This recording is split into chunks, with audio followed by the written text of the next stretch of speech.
நமது மேம்பட்ட தொழில்நுட்பத்தால் நாம் ஒவ்வொருவரும் பெருமைப்பட வேண்டும் என்று தேசிய பாதுகாப்பு ஆலோசகர் அஜித் தோவல் தெரிவித்திருக்கிறார். இது பற்றிய கூடுதல் விவரங்களை செய்தியாளர் சங்கரன் விவரிக்க கேட்போம். சங்கரன், சென்னை ஐஐடியுடைய 62வது பட்டமளிப்பு விழாவில் கலந்து கொண்ட திரு அஜித் தோவல் பேசியது என்ன? விவரங்கள். வணக்கம் காயத்ரி. நாட்டினுடைய தேசிய பாதுகாப்பு ஆலோசகர் திரு அஜித் தோவல் பங்கேற்கக்கூடிய ஒரு முக்கியமான நிகழ்ச்சி சென்னை ஐஐடி வளாகத்தில் நடைபெற்றது. ஐஐடியுடைய 62வது பட்டமளிப்பு விழா ஐஐடி வளாகத்தில் சற்று முன்னதாக நடைபெற்றது. இதில் சிறப்பு விருந்தினராக நாட்டின் தேசிய பாதுகாப்பு ஆலோசகர் திரு அஜித் தோவல் கலந்து கொண்டார். பல ஆண்டுகளுக்கு பிறகு பொதுவாக அவர் பொது நிகழ்ச்சிகளில் பங்கேற்பது இல்லை.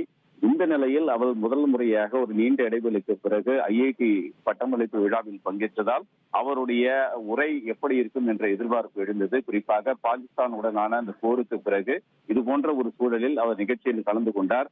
அவர் பல்வேறு கருத்துக்களை இந்த பட்டமளிப்பு விழாவில் உரை நிகழ்த்தும் போது தெரிவித்தார். குறிப்பாக இந்த பாகிஸ்தானுடனான போர் குறித்த சில செய்திகளை எல்லாம் அவர் தெரிவித்தார்.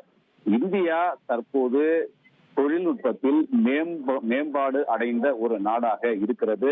சுதந்திரம் அடைந்த போது இருந்த நிலையை விட தற்போது இந்தியா தொழில்நுட்பத்தில், அறிவியலில், பல்வேறு துறைகளில் மேம்பட்டிருக்கிறது. அதை பாகிஸ்தானுடனான போரின் போதும் நாம் அதை வெளிப்படுத்தினோம் என்று தெரிவித்தார். குறிப்பாக பாகிஸ்தான் நாட்டில் 9 தீவிரவாதிகள் பதுங்கி இருந்த இடத்தை மிகவும் துல்லியமாக அறிந்து அவர்களை அழித்தோம் என்றும், அந்த தாக்குதலின் போது வேறு எந்த இடங்களும் தாக்கப்படவில்லை என்றும், சிறு கண்ணாடி துண்டுகள் கூட எங்கேயும் உடைபடவில்லை என்றும், 9 தீவிரவாதிகள் மட்டுமே துல்லியமாக குறிவைத்து அழிக்கப்பட்டனர் என்றும், அந்த அளவிற்கு இந்தியாவினுடைய தொழில்நுட்பம் மேம்பாடு அடைந்திருக்கிறது. இதற்காக நாம் ஒவ்வொருவரும் பெருமை கொள்ள வேண்டும் என்றும் அஜித் தோவல் தெரிவித்தார். தொடர்ந்து அவர் பேசும்போது தற்போது உலகளாவிய அளவில் செயற்கை நுண்ணறிவு தொழில்நுட்பம், அதே போன்று குவாண்டம் கம்ப்யூட்டிங் ஆகியவை மிகப்பெரிய ஒரு மாற்றத்தை கொண்டு வந்திருக்கின்றன.